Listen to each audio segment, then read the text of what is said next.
Hi everyone. We'll wait till start in 3 minutes.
Okay, hello everyone. Happy Monday.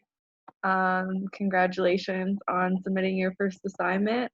I got a lot of emails, so hopefully no one forgot to do that. I will be marking that over the next couple of weeks. Hopefully it shouldn't take longer than 1 week, but we'll see where we're at. I just wanted to know how you guys thought the assignment went. Um, just out of curiosity, whether you thought it was really hard or pretty easy, just to have an idea of how long it took you guys to complete. So if anyone wants to send me a message, if you have any complaints about the assignment, let me know and I'll try and make revisions for assignment number 2, which is due, I think, end of May now. So you'll have about a month to do the next assignment. Okay, so people are just coming in. So yeah, I just wanted to know how you guys thought assignment 1 went in general, whether it was fair or not, and how much time you spent doing it. So I finally figured out how to make a poll. So I just made a poll. If you guys want to answer it, I'm going to launch it. So I'll give you guys a few minutes to answer the questions, and then we'll end it. So please answer. It will help you all have a better experience for your next assignment.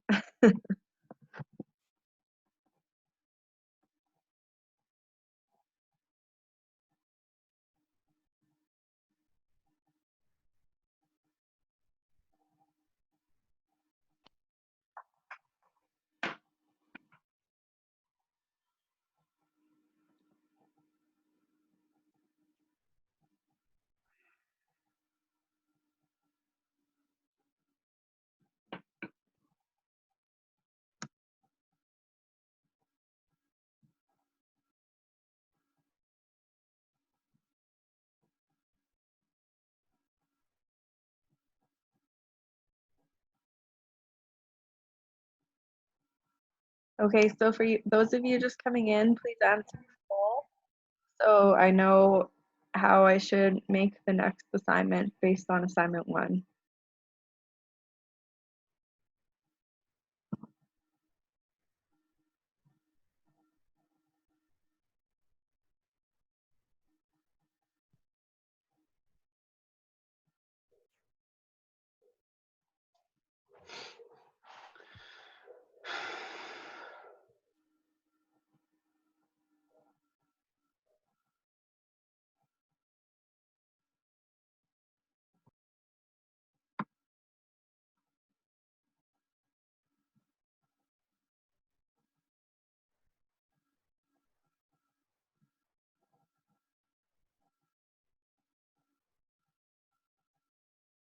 You guys coming in, make sure you answer the poll just so I have some data on how the assignment went, please.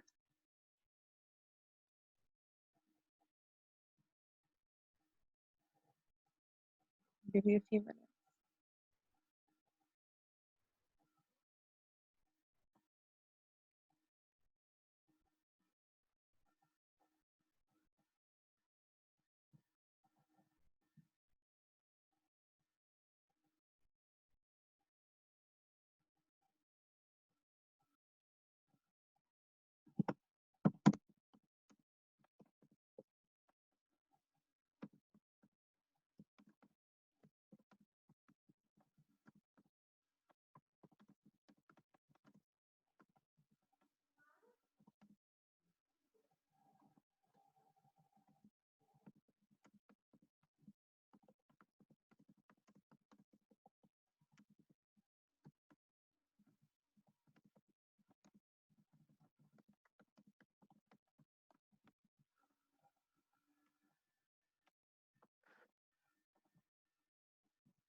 Okay, so there's 18 out of 21 people who have answered. So if you're one of the last few people that haven't answered the survey, please do so now. I'll give it 1 or 2 more minutes and then we'll end the poll.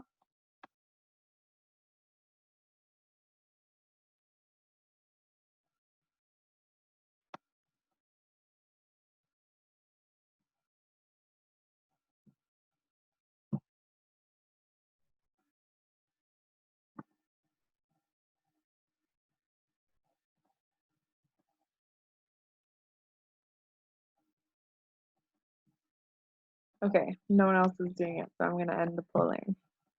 Oh.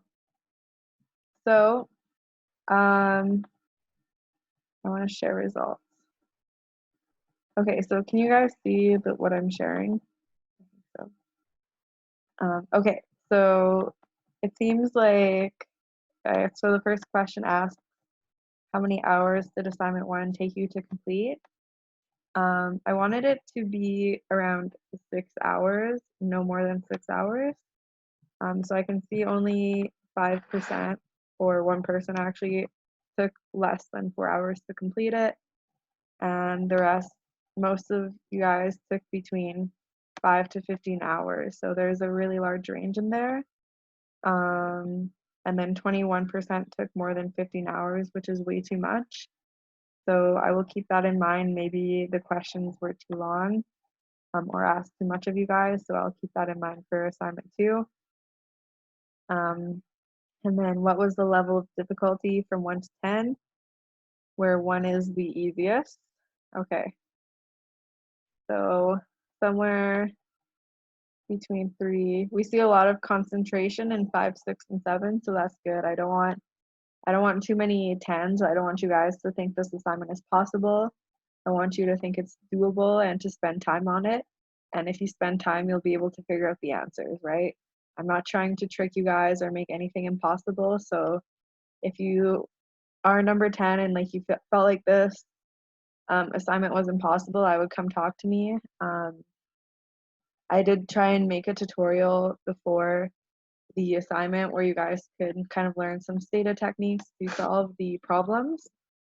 So I'll try and do something like that again before assignment number 2, using whatever strategies we'll be covering next. Okay, and then are you happy with just this class in general so far, the content? So most of you guys said it's good. Thank you very much. Very kind. That's awesome. That's a good sign. Some people say slow down as I'm talking fast. So yeah, I can be more conscious of talking slower and also just covering material more repetitively. So if I go over one thing, I can go over it again the next class if you guys would like that refreshment.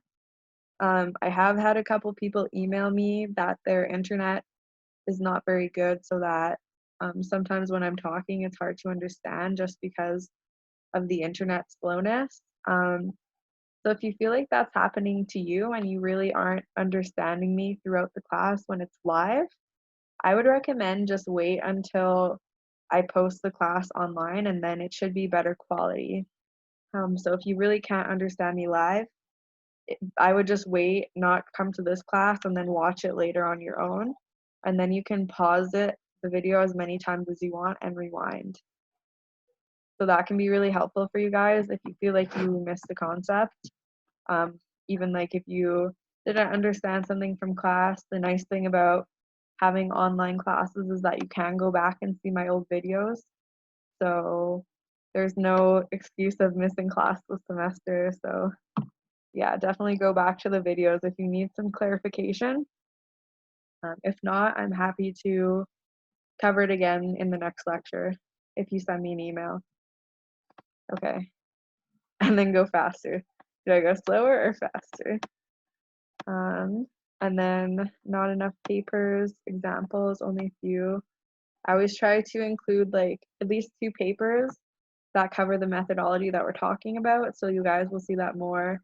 I know we just started with randomization, but as we get more into the chapters, I'm hoping to go even deeper into papers, so that will be good. And then coding, yeah. I mean, it's tough because I do want to balance the theoretical and the applied side, and your assignments are coding, so I do want to make sure you guys are more prepared for that.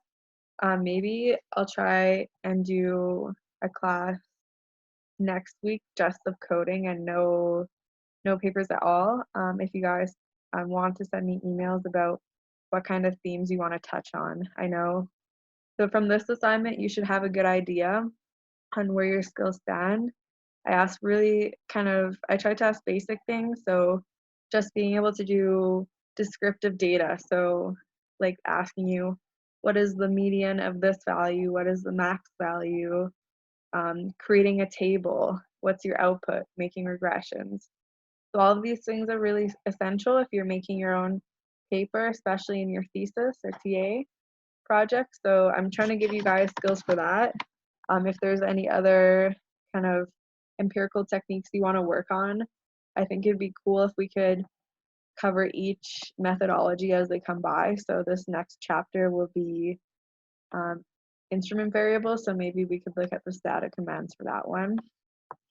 So yeah, just if you guys are concerned at all about this class, please reach me by email, and we can definitely work something out for you. I don't want anyone to feel like they're being left behind or confused in my class. So if you are concerned at all about how you're doing so far, just send me an email and we'll work it through.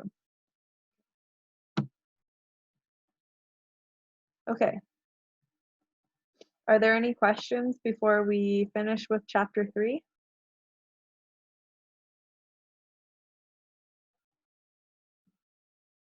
Okay, I'll start then.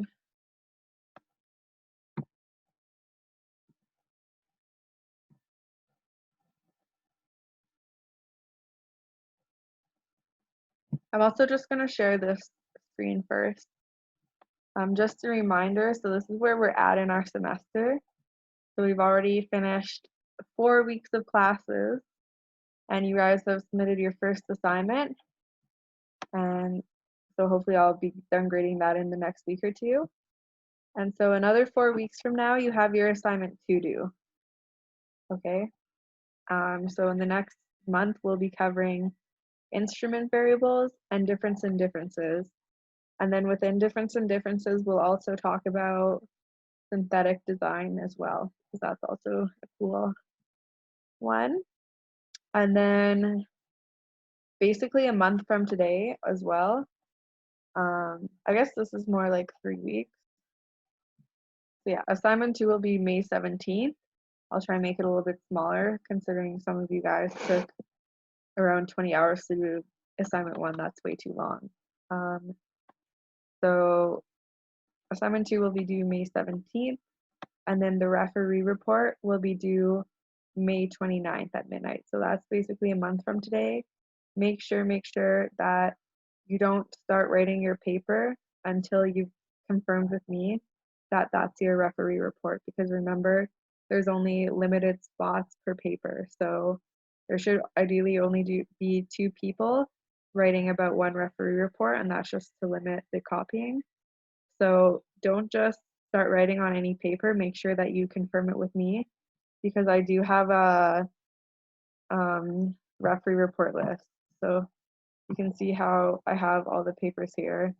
Some accidentally got 3, but so there's still availability on papers number 2, 5, 6, 10, 11, and 13. So just send me an email before you start writing. And if you guys need help on the referee report, we can cover that again quickly, maybe next class. Just let me know if there's interest in that, and I can talk about what to do for the referee report again, because I know we haven't talked about it since the beginning of the semester. So if you need clarity, please let me know, and I'm happy to go over it again. Okay. And then from there, we just have basically 2 weeks of class left, which is pretty crazy. And so your final assignment will be due on the last day of class at midnight. And then your final exam will be during final exam period, which we don't know the date yet, but sometime after June 11th, I suppose. Okay, is there any questions on the schedule for the semester?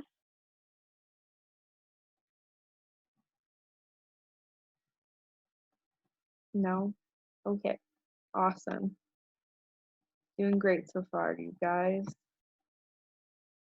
Okay, so then we're going to finish chapter 3 and start on chapter 4 today.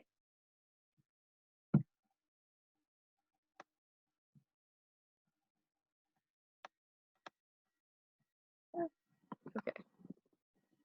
Okay, so the last thing we are going to talk about in our chapter 3, which is randomization, is we're going to cover a little paper. I just posted, oh no, you already have the papers on chapter 3.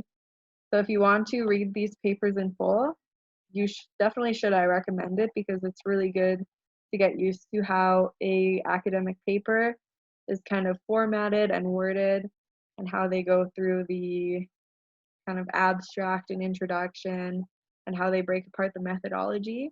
It really gives you a nice framework and a mentality on how to think of selection bias. Like, they really talk explicitly about their methodology and how they're finding causality. So just to have that kind of reasoning in your brain is really helpful, in my opinion, which I don't get into as much in these just little short summaries. So I do definitely recommend reading as many papers as possible, although I know it's time consuming, but if there's papers that you find more interesting than others, go back to them and read them in full. I definitely think it's a good exercise. Okay, so this paper is called Can Unconditional Cash Transfers Raise Long-Term Living Standards? Evidence from Zambia. Okay, so does everyone know what an unconditional cash transfer is? Can anyone tell me?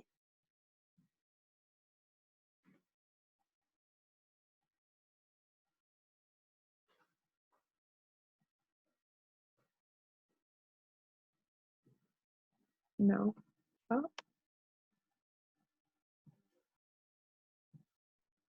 chat. Why can I not see my chat? Ah, Zoom.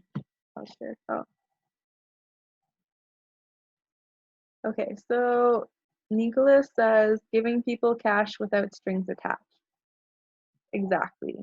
So an unconditional cash transfer is different from a conditional cash transfer because a conditional cash transfer puts a set of conditions on receiving the money. So you can receive this money, but you have to make sure you spend it on your child's education, or you have to spend it on food for the household.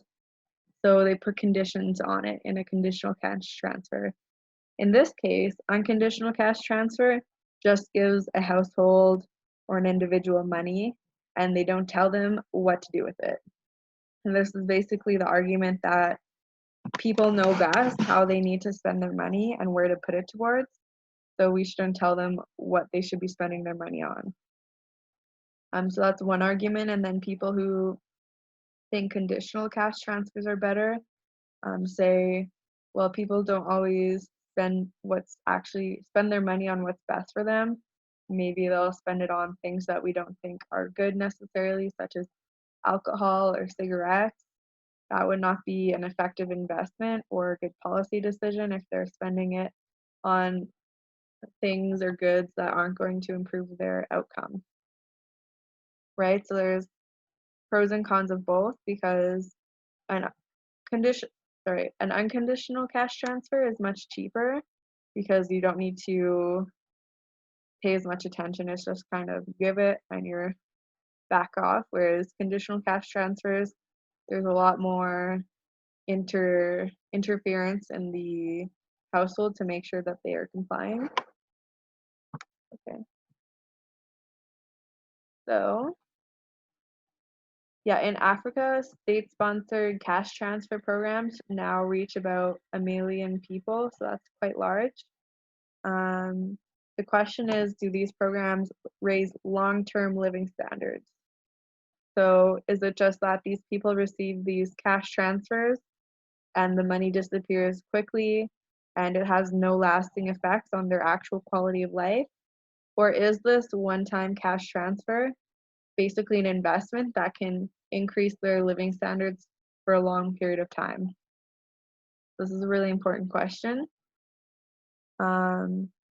Basically, because 1/5 of the world's population is still living in extreme poverty, there is a really important need to identify which interventions can lead to sustained increases in living standards. So if you give me $1,000 and I spend it on food and then it's gone and I become hungry again, then it's not that long lasting. But if you give me $1,000 and I invest it into farm equipment so that I can grow more food and make a profit and keep feeding myself throughout the years, and then that would be considered a long-term raise in my living standard because it's not just the one time I'm eating food. It's, oh, I've invested in my capital, so now I can eat for the future. So that's really the question. So unconditional cash transfers are really really desirable because they're super simple. They don't require much interference or involvement from the government or any organization.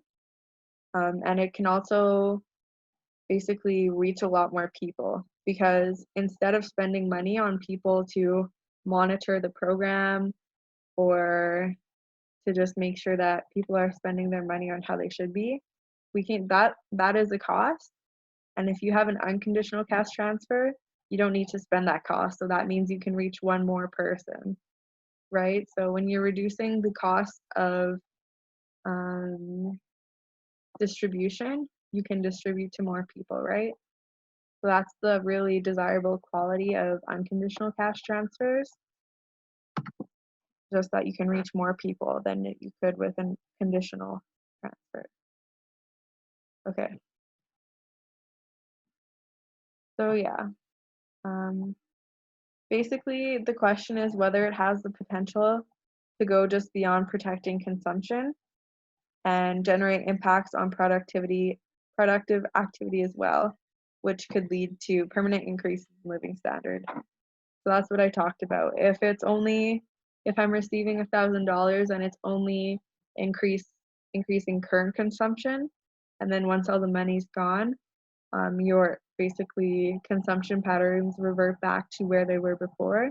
That's not really an effective policy because then they have to keep relying on this new transfer to sustain that level. Whereas if they actually use this investment, this cash transfer, and put it into some sort of investment or productive gain, then they can have sustained increased living standards, which is what we would hope to see, or else not super effective necessarily.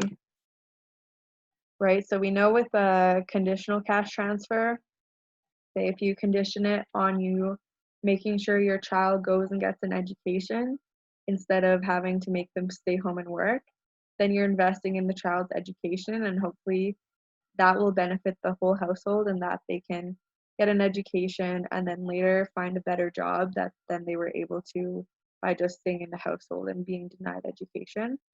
But that's not always guaranteed with an unconditional transfer, because when you have it unconditional, you're not telling them how to spend their money. So maybe they won't necessarily invest it on productive activity. So that's the question which these authors are asking, and whether this unconditional cash transfer can also result in sustained long-term increases in living standard. Okay. Everyone hears me okay? I'm talking at a good pace.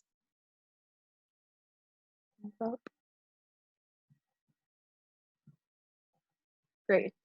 Thank you, Nicholas.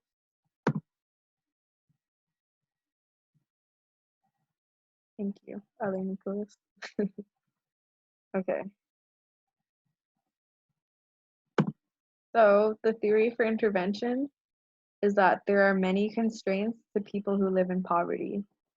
So offering them a cash transfer could address some of these constraints and hopefully therefore improve their living standard. So the two constraints that the authors think that offering a cash transfer would address is liquidity and insurance. So liquidity constraint is when you don't have cash on hand. So you basically aren't able to spend money or consume just because you don't have cash. That's what a liquidity constraint is. Not having access to money. I might have, just because I don't have money doesn't mean I'm like broke necessarily. I could have a house, that's an asset. I could have a farm. I could have 20 barrels of corn.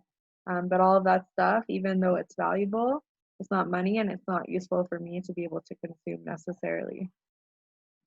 So households do struggle with this in poverty. And then the insurance constraint is being unable to access risk sharing. So basically, if you're in extreme poverty, it's really hard to access formal banking or financial institutions, and that makes it hard to invest in yourself in the future. So most people can't afford to buy a new house with what they have, what assets or income they have on hand. Most of us nowadays in the 20th century, we rely on a government loan, or not a government, a bank loan to pay for the house in the short term, and then we pay them back in the long term. But if really poor people don't have access to this banking institution, then they can't really make investments in their future, which can be very harmful to their living standard, because if you can't invest in equipment that might improve your productivity, how are you ever going to get out of this low living standard?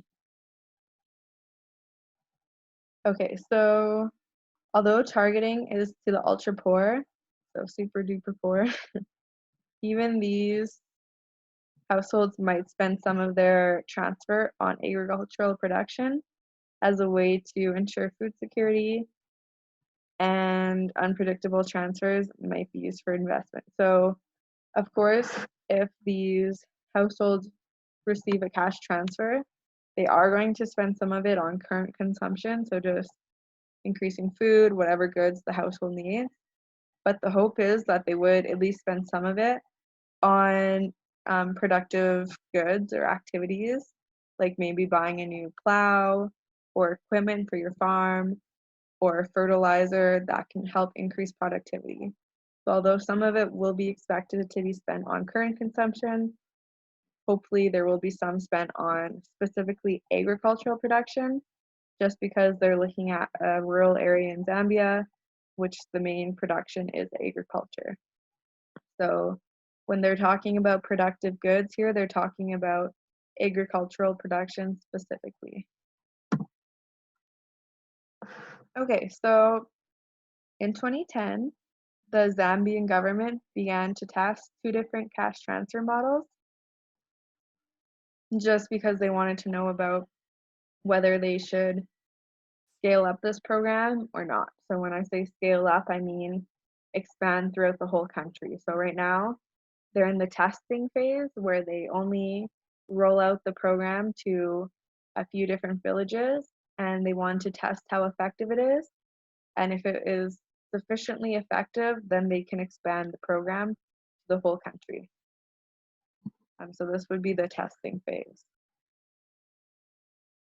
Okay, so to test it, of course, they use a randomized control trial, a development economist's best friend, and they use one baseline and also several panel post-intervention follow-ups starting at 1 year after. So when I say longitudinal, I mean they follow the same households within the survey over many different years. I can't quite remember how many years, maybe 5. But their first post-intervention period is 1 year after, right? Because they're interested in long-term effects. When we don't think we care about long-term effects in our randomization, it does make sense to just look within 1 year or whatever, a few months after the treatment is implemented. But in this case, they really are interested in how consumption of a cash transfer can improve their living standard in the long term. So that's the reason they use multiple follow-up periods. So it's not really as typical. Normally we think of a randomization as 2 periods before you receive treatment and after.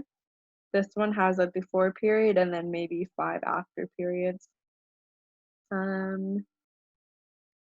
But yeah, the methodology would still be the same. You would just only compare one after period to one before period at a time.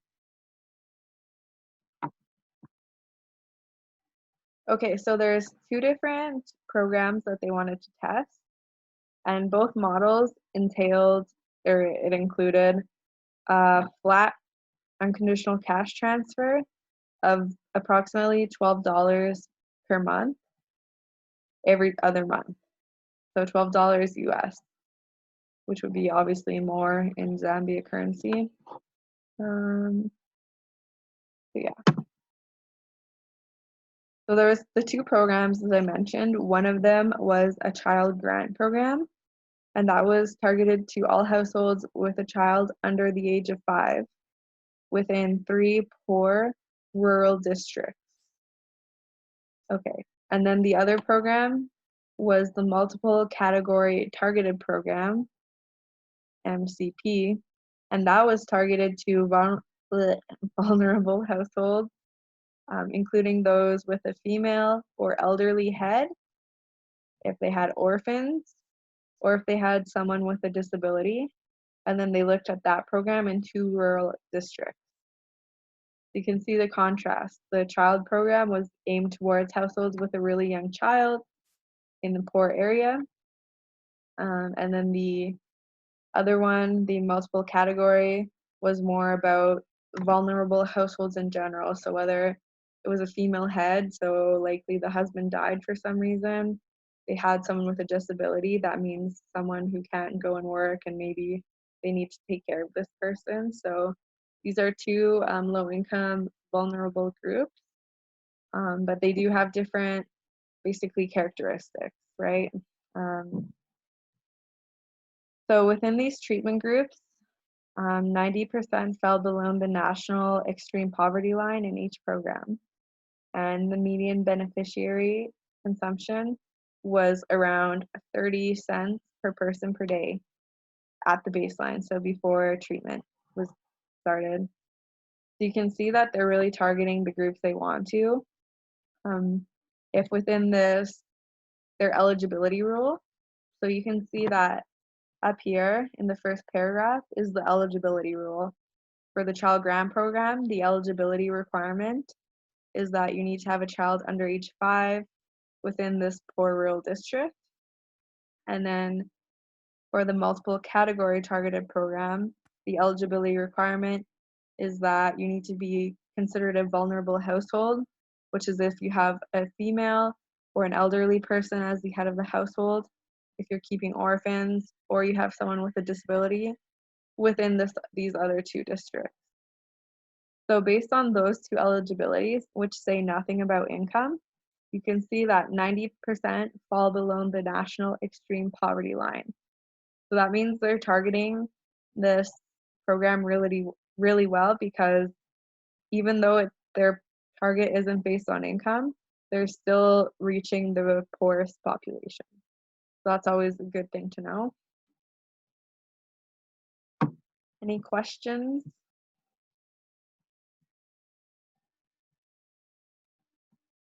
Okay.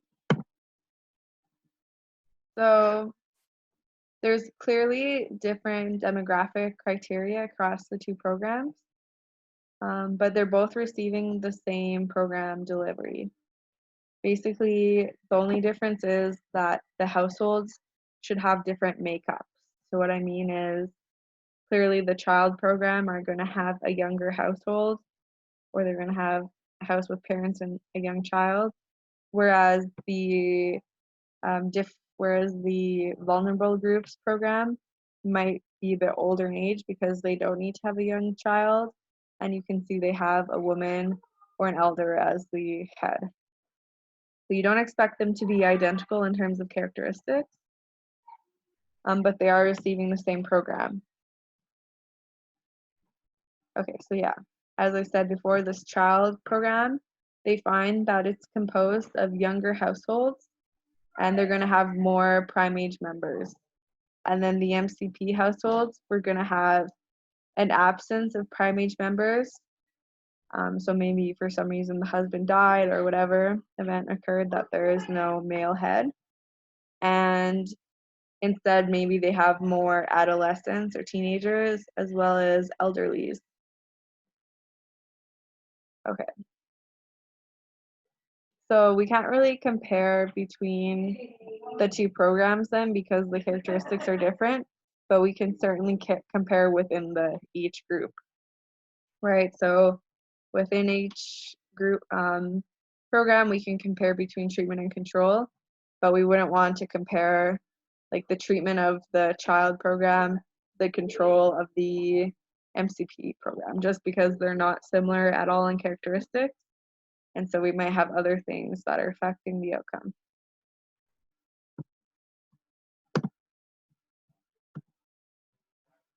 Okay, so the outcome indicators, the authors look at both protective and productive outcomes.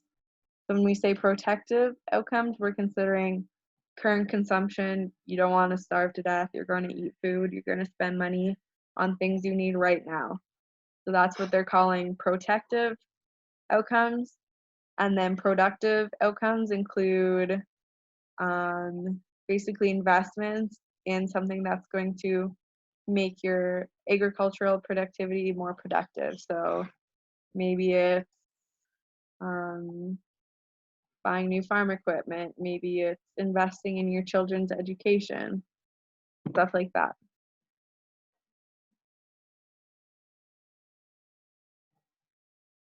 Okay.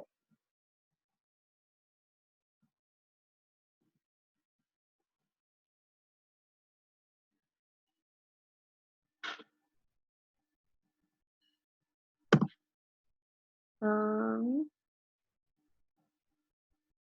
okay, so just in terms of implementation, both of the programs were implemented by the government of Zambia's Ministry of Community Development.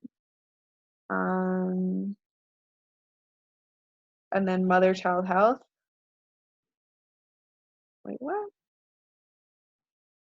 Oh, okay, yeah, right. Because there's two different programs, so there's two different bodies of government administering them. And so each household that receives the program is provided with a transfer of $12 US every month, every other month. It doesn't matter what the size of the household is. So just the household is receiving $12, regardless if there's 12 people in the household or whether there's 3 people. So you can see that can really affect how much income the household really gains, because if there's a lot of people, then it's less money per person. And as I mentioned, payments were unconditional and made bi-monthly. So since they're unconditional, it means that they can spend the money however they want. There's no condition that they have to spend their money that they receive in a certain way. Okay, so the transfer to the young children households was implemented in 3 rural districts within a western provinces. So I don't know how to say that. Chengombo, Calabo, and Caputa. And then the other program for the kind of vulnerable households with an elderly or woman head was implemented in rural districts of Serenge and Caputa.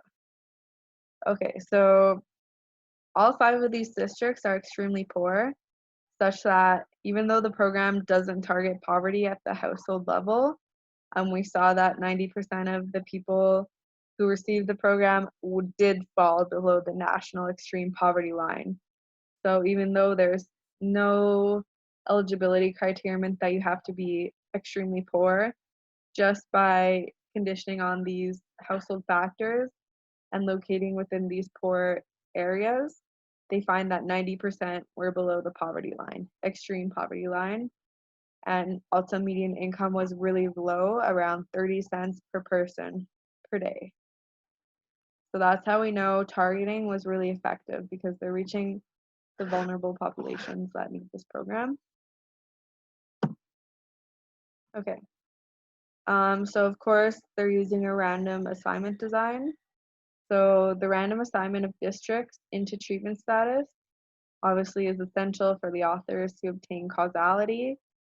Without randomization, we would be concerned that there's selection bias into the programs, which would bias our results. So if people could choose whether they receive the money, I mean, obviously everyone would receive free unconditional money, but that would generate selection bias. Okay, so they both use multi-site RCTs, so that just means that we saw that one of them has 3 districts and the other has 2, so that's over multiple sites.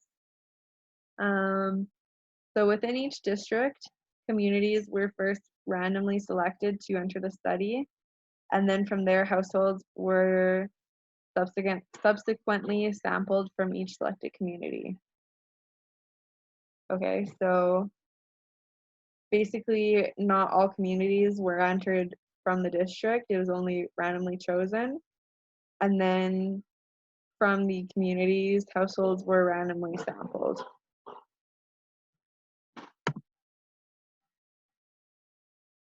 Okay, so after the baseline data collection phase, communities were then randomly assigned to intervention or, oh wait, what? So yeah, communities were randomly assigned to the intervention or delayed entry control status. So basically what they're saying here is that the randomization was at the community level. So the communities that didn't receive the randomization, they are going to receive it in the future. So they're just being a control for the present. And then after the experiment's over, they will later receive the treatment as well. But they won't be part of an experiment, they're just going to receive it. So that's like the phase-in method we talked about. That's what they use in the worms deworming paper, right? Because they have 3 different groups and they compare it A to B and then B to C, and then C received the treatment in the final stage. So this is similar. Okay. In the other program, 92 communities were randomly selected for the study, whereas in the child program one, there was 90 clusters, so they're pretty similar. And then yeah, the delayed entry control groups would start receiving the grants after the evaluations had terminated in late 2014. I think we said it started in 2010, so that's 4 years of analysis to measure the long-term effect.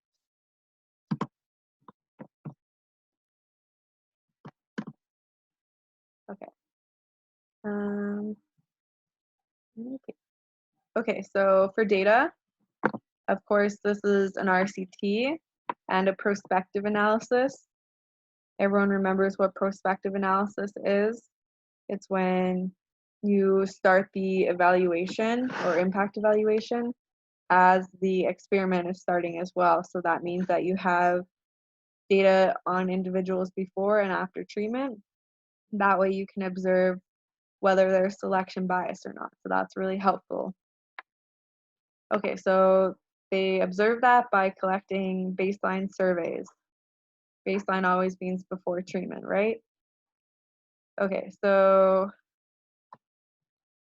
their samples include about 2,519 and 3,078 households in these 2 programs respectively, and it contains information on household characteristics. Okay, so the demographic characteristics of the household in the 2 programs differ significantly by household makeup, right? We expected that because the eligibility requirements for the 2 programs are really different in terms of age of people in the household. So basically for the CGP, the requirement is that you have a really young child, and the MCP, you need an elderly person. So you can see how there would be different demographic characteristics in the households between the 2 groups.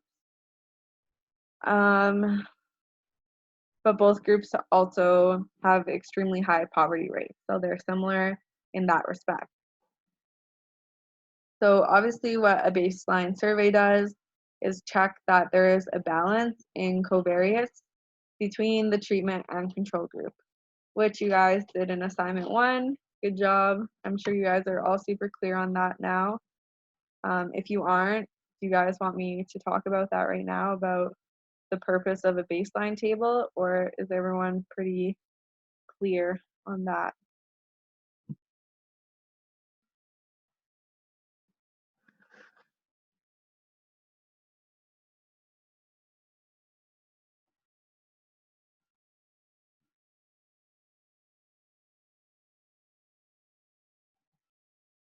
Okay, well, I'll just clarify it one more time, just for fun. So the baseline table is a really essential part of a randomization because we're trying to show that the randomization was successful. And to show that, we need to show that the treatment group and control group are on average statistically identical, right? That's what makes the randomization valid, apart from the spillover effect. And what else? There's a third one. Okay, so anyways, we need these groups to be statistically identical on average. The best way we can show that is to compare different covariates between the treatment group and control group and show that there's no statistical difference between the two groups. If we have that, we can say that then the only difference in the outcome variable of our treatment group and control group must be due to the treatment effect because nothing else between the two groups is different. That's basically the validity of a randomization. So it's really important to show that, or else people might think, oh, well, there must be the randomization maybe didn't go well, and so other variables are affecting your outcome, which is selection bias. So it's if you have like there's no reason not to show this table. So that's what they're doing. Okay, so they have a big table. They have all of their variables on the left-hand side, and then you can see the average for the control group, then the average for the treatment group, and then they show you the p-value of the difference. So that would be taking the t-test, so 0.06 minus 0.06, and then divide by the standard errors, and that gives you the t-value, but from there you can find the p-value. That's what they're reporting here. And of course, we want to see everything be statistically insignificant. So what does that mean? We want to see all of these all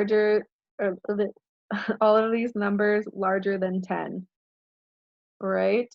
So even before, honestly, I'm lazy, so before I look at these variables, I'm just going to look through the p-values and see if anything's different from 10, specifically less than 10. So I see 1, so I see 0.03. That is a statistically significant difference at the what level? What level is it different at?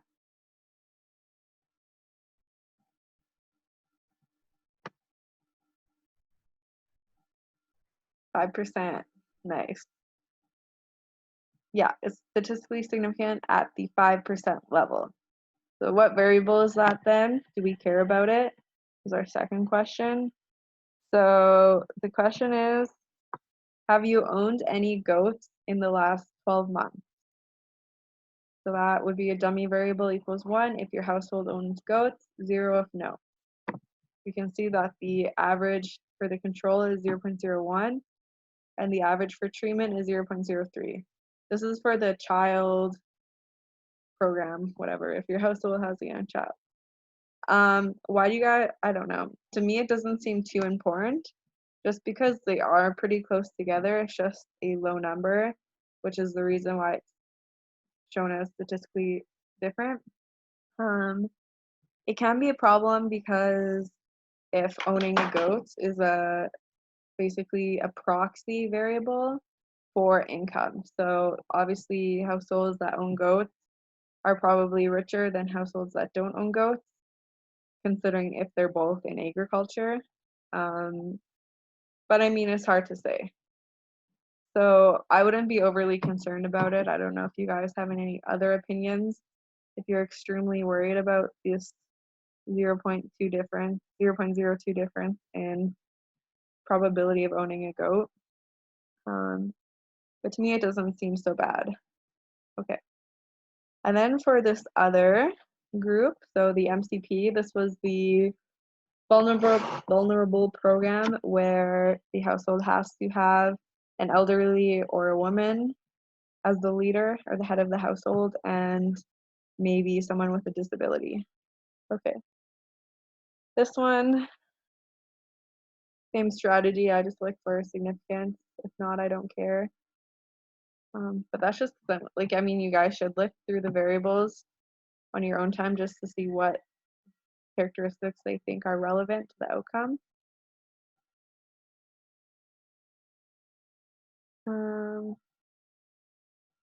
I see nothing in this one.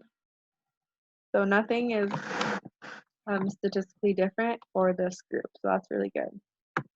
Of course, if you compared between the CGP and the MCP, you would find a lot of differences, and that's by the design of the programs, right?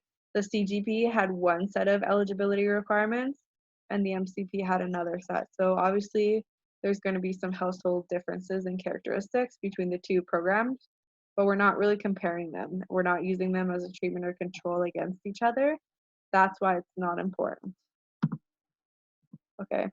Um, I went kind of long here, so I'm going to let you guys take a 10-minute break, and I'll see you at 6:07 of 7:07 your time. Okay, so I'm going to write that on the whiteboard so everyone knows break until 7:07.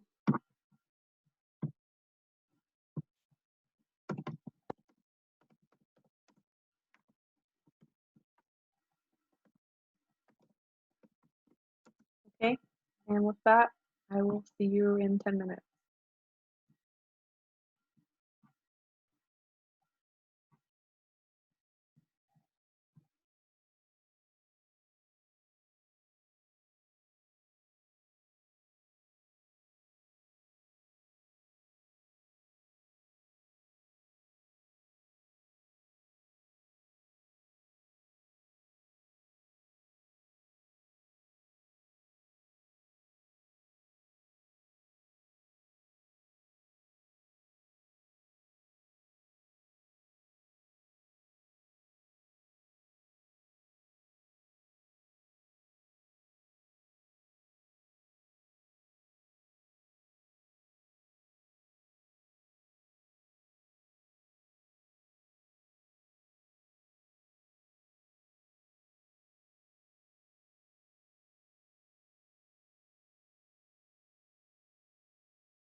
Hello, hello. Where did I go?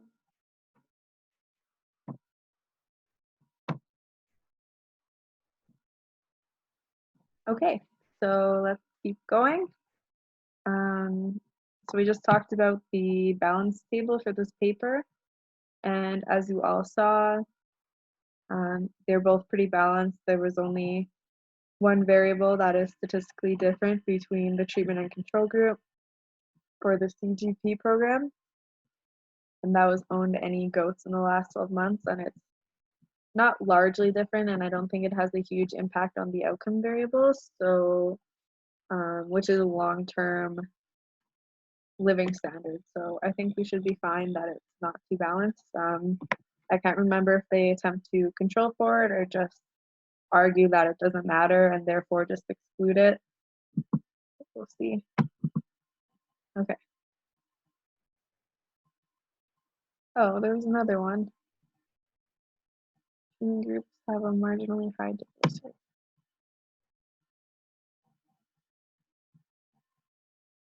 Where's divorce rate? Divorce. Oh, there was the one I missed. Okay. None of you saw that either, so we're all at 12 here. The other variable that isn't balanced in the CGP is respondent is divorced or separated.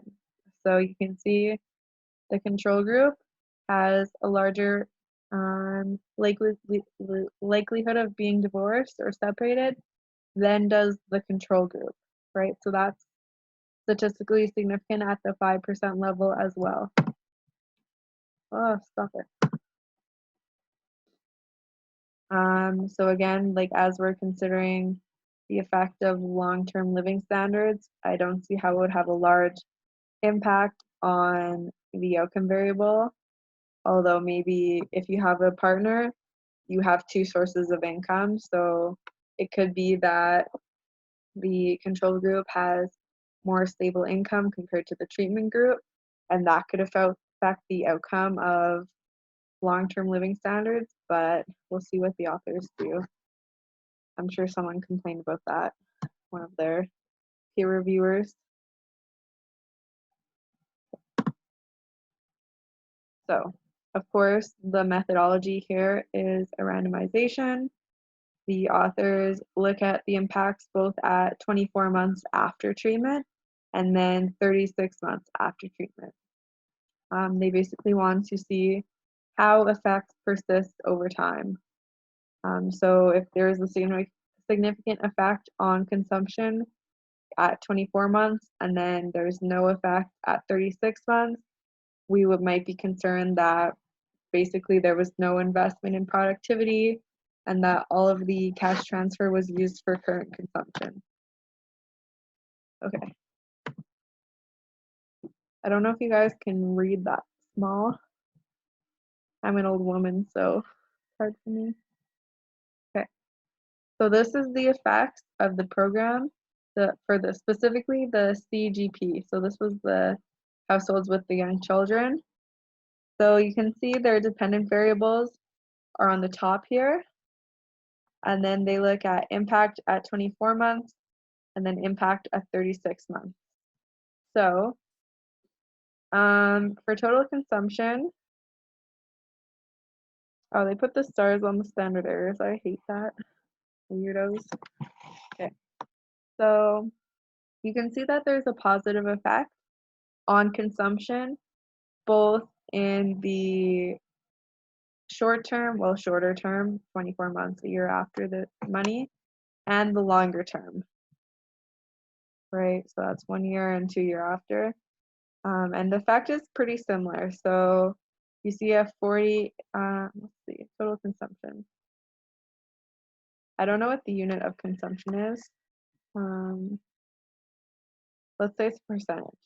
So let's say there's a 48% increase in total consumption after the 1 year period, and then it reduces slightly to 38%, but they're both still significant at the 5% level. So that's pretty significant indeed. And then food security scale. Food security I can't exactly remember how the variable is defined. We'd have to go back and look at the paper, but I believe it's whether, I think it's out of the past 7 days, how many days have you had access to food? So it's basically every day, only 6 of the 7 days, and so on. So we see that there is a large increase in food security as well. So the treated households are about 50% more likely to have food security than those who are not treated, so those in the control group. And that is statistically significant at the 5% level. And we see that effects are very persistent over time, right? The effect is 53% at both 1 year and 2 years after. So that's really showing that if you give households this cash transfer, food security will increase persistently. And that could be indicative that there was some sort of investment in productivity. So for instance, I talked about at the beginning of class, if you own a farm, maybe you're more likely to invest in some sort of technology to improve productivity, and that ensures that you keep getting fed throughout the year instead of just using the money for one-time consumption. Oh my God, talking is so hard for 2 hours. Oh my Lord. Okay. And then overall asset index, that's just an index on how much wealth you have. So obviously they don't have very good income data, so they try and proxy your wealth or index or income by assets. So that would be something like, do you own a house? Do you own land? How many chairs in the house do you have? Do you own a radio? Do you own a television? Just basic things like that. Do you own a cow, goat? All of these different things will try and approximate how much assets you have and therefore how much wealth your household may have. So interestingly, we see that there is an increase in overall asset for both the 24-month period and 36-month period, and they're basically identical too, and statistically significant at the 5% level. So that's definitely confirming what we thought of in the last column, that there was some productivity gains because people are sustaining their living standards over a long period of time. Is that clear? Do you guys understand how I'm interpreting these outcomes?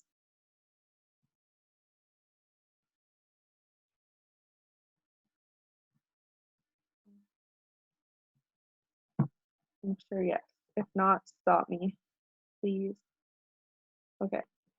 And then the next column is relative poverty index. So think of it similar to the index, the poverty index in your assignment 1. So say 0 is the most poor and 100 is the wealthiest, for example. So you can see that their position on the poverty index increases greatly for the treatment group compared to the control group. So you can see that it would increase like over 100% after 1 year, and then by the second year it stays about 74% higher than the average for the control group. So that is really optimistic that people are getting out of poverty and staying out of poverty from these unconditional cash transfers. And then next is the incomes and revenue index. So that might be slightly different from asset because this is looking at like an annual income. So maybe farm income. That could be how much, depending on how much crops you can grow and harvest. So, okay, they have it within 2 columns here. You can see an increase of income and revenues in the first period, so after 24 months, by about 62%. and that's significant at the 5%. And then for the 2-year period, you see a much lower number than in the 24-month period, and that would be an increase of 35% relative to the control group. So it's still large, it's still better off than the control group, but they're definitely not making so much more income than they did initially. So that's kind of interesting, but obviously they do sustain their profit, increased income, because it's translating into more food consumption, more days that they're consuming food, and more assets. So clearly they've invested back into themselves. Okay, financial and debt index. This one, what do you guys think of this? So they're saying that basically they have more debt, the treatment group, compared to the control group. Why do you guys think that this is a good thing, that the treatment group actually has more debt than a control group? Even though we think of debt normally as a negative thing, it's actually positive here. What do you guys think? What would be the reason for that?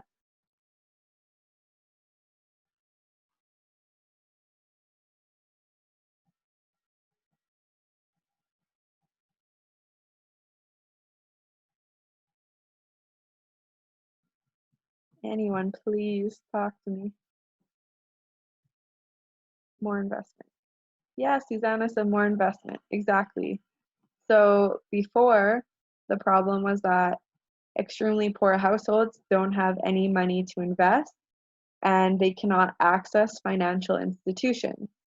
However, when the treatment group obtains access to this lump sum of money that is unconditional, then they can use it, take it to the bank and say, hey, I want to make an even larger loan so that I can invest in my farm or whatever production.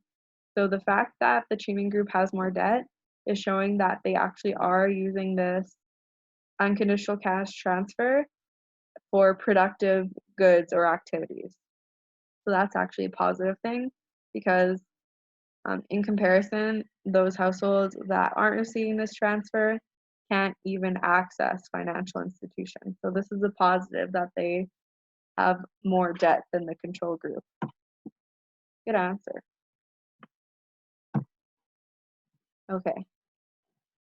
And then you can see that this effect is somewhat sustained over time. So in the 2nd-year period, the increase in finance and debt in the treatment group compared to the control group is 29% higher. And that could either be because they're investing less or because they're starting to pay back their debt from increases in income and revenue that they've seen in the previous years. So that would be a good thing if they're paying back their debt within a year. I haven't been able to do that with my master's, so joke's on me. I need a cash transfer myself. Okay. Material needs index. Okay, just how much I think material needs.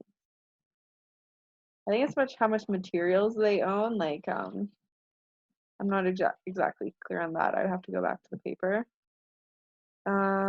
Maybe like productive materials for the farm. And so you can see how it's extremely higher in the treatment group compared to the control group. It's also significant. And then the schooling index, 5 to 17 years.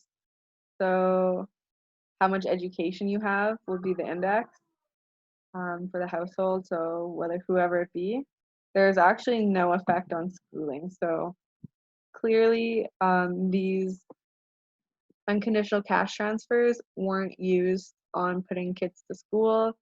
It seems like it was used more to put into their farm and to make investments and increase consumption, right? So that indication is telling us that if we want to improve kids' education, maybe we cannot use an unconditional cash transfer. We should instead use a conditional cash transfer where we say, if you receive this transfer, you need to spend it on your child's education. So it appears that the unconditional cash transfer is effective for improving consumption, improving production, but not so for a child's education. So that might be something to keep in mind when we're thinking of an outcome to improve child education. Any questions on this table? Okay.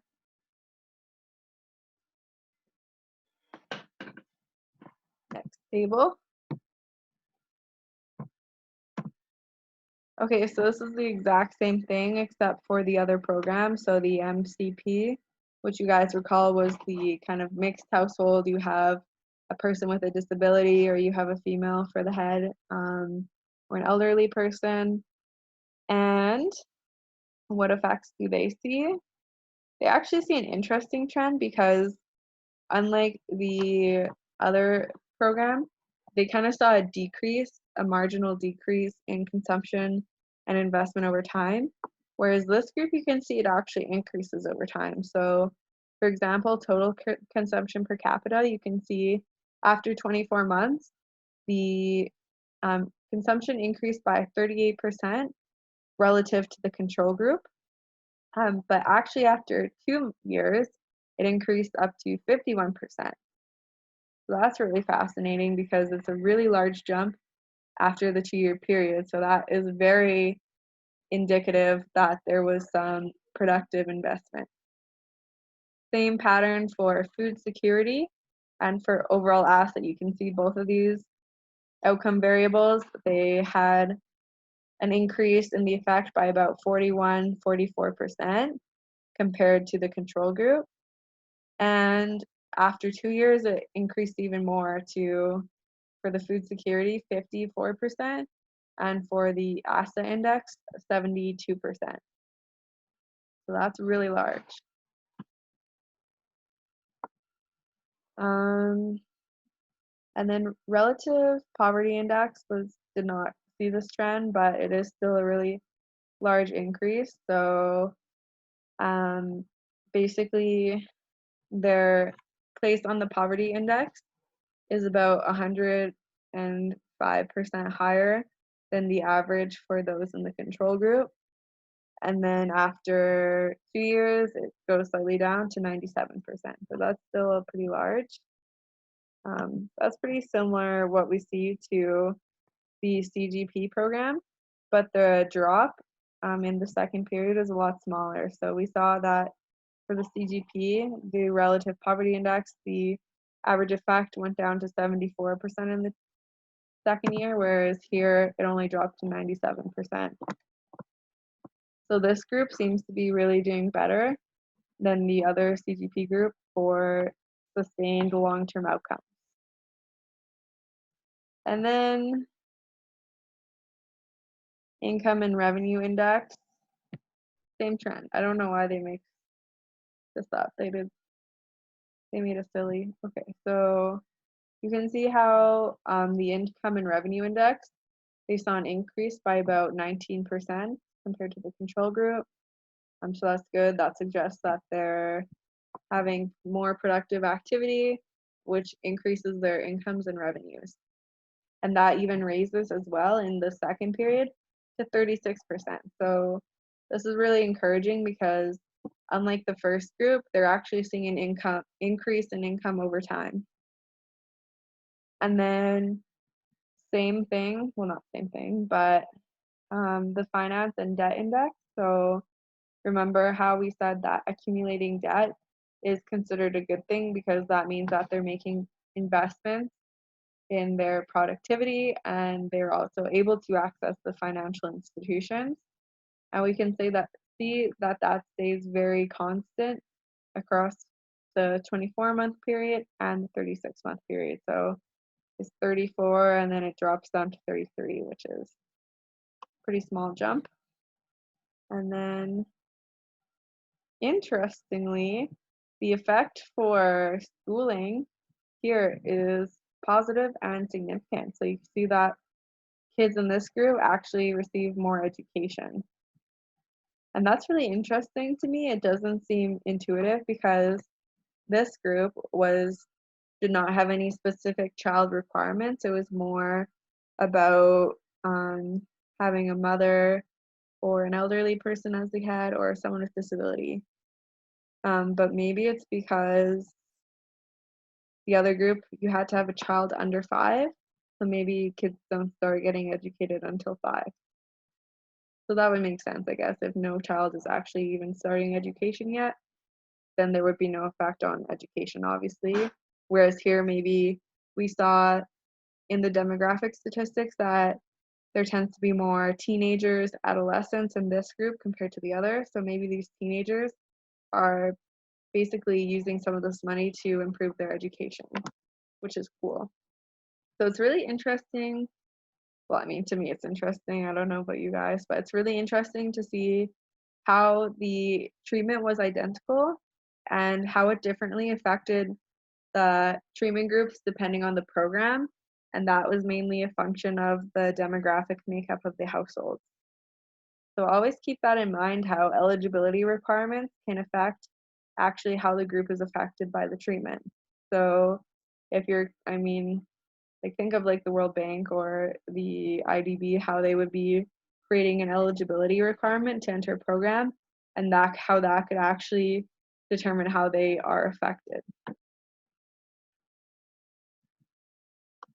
Okay.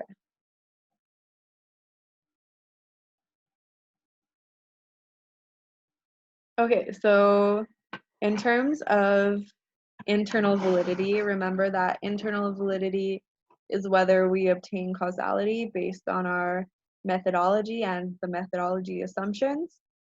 One concern or one potential threat to the internal validity is that maybe we have a change in behavior. Recall that at the beginning of the chapter, we talked about things that can affect our randomization and make them invalid. Well, we talked about how behavior changes can bias the outcome, and it's possible maybe that the control group could systematically or strategically underreport their consumption just in hopes of gaining eligibility or access to the program. So maybe they think, oh, like if I say that my family is starving, they'll give us the money and the program. So maybe the control group are actually underreporting their consumption, and that would overstate the treatment effect, right? Because then we're saying the control group is doing worse than they actually are, and that would create a bias. Um, that obviously wouldn't be good because then we would say the treatment effect is larger than it actually is. However, the authors argue that this isn't very likely because the people who went to do the surveys, they were told not to even mention or talk about to the households that this is a program where other households are receiving income and you guys aren't. So the control group wasn't really informed that there was a treatment group receiving this cash transfer, or else that probably would have changed behavior. So it's really important to consider on the implementation side how a control group can respond, and usually keeping them in the dark is the best option. Don't tell them there's other people getting money, or else they'll try to get that money too and might behave differently. So really, if they have no idea about what the treatment group is doing, the authors argue there is not really a strong incentive to lie about consumption, which is probably true. It also like depends on how large the village is and like how close people are, because I mean, if I got like a transfer, I'd be like, yo guys, look at me. I got this transfer. How cool is that? And then my friends would be like, what? I didn't get that. They came by. So that could affect things too, depending on how much of a communication there is between treatment and control groups.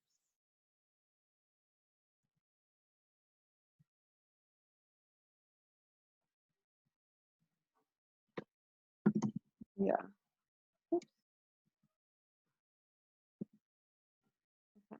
Work. Someone mentioned that definitely a prospective study um, must be expensive, but definitely has the like really good results at the end. So yes, it is a big investment to start a prospective analysis where you're following the program from the very beginning to the end. But then the benefit is that you have so much data on the project that you are able to see how people were before and after and really get to the selection bias problem, which is really hard to get to with other methodologies like diff and diff, IV, synthetic design even. So it's really effective for that. Okay. So yeah, afterwards the government implemented the unconditional cash transfer program because it was really beneficial as we saw by the treatment effect. Um, and of course there was increased food security and consumption, so that would be protective outcomes. And then it also increased productive objectives such as investment and obtaining access to financial institutions, but that did appear to be secondary compared to consumption in the short term, which makes sense. Why would I invest in my business if I'm starving right now? I need to eat, right? So that's the logic. Um,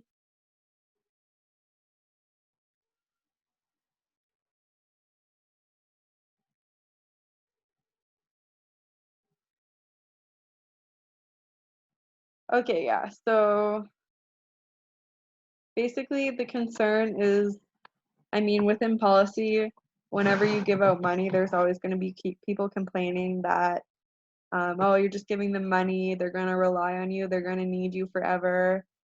Once you give them money, they're just going to become dependent on you. Well, this is actually showing that's not the case because you can give people money and they will actually invest it in themselves to be able to keep fueling themselves more and more and increase their long-term living standards. So it's not that you give them money and it's a one-time bump in living standards and then it goes back down. It will actually go up and stay up. So that's really positive and shows that an unconditional cash transfer isn't wasted on the short term. Okay. Any questions on that?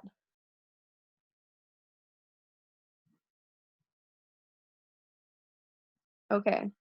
If not, I'm going to stop it here because there's no point in starting a new chapter with 10 minutes left. Good job on the assignment, everyone. I'll try and get that back to you in the next couple of weeks. If you have any questions in the meantime, please let me know. If you haven't picked a referee report yet, there's a list of all the referee reports in the syllabus. And then I also posted the actual papers in SIGA so that you can read through them and choose which one you like the best. And then just send me an email about which one you want to cover. Okay, so that will be due in about just over a month. So I definitely recommend you guys start thinking about that because there will be assignment 2 due the week before. So I don't want you guys to wait till the very last week to do it. It takes time.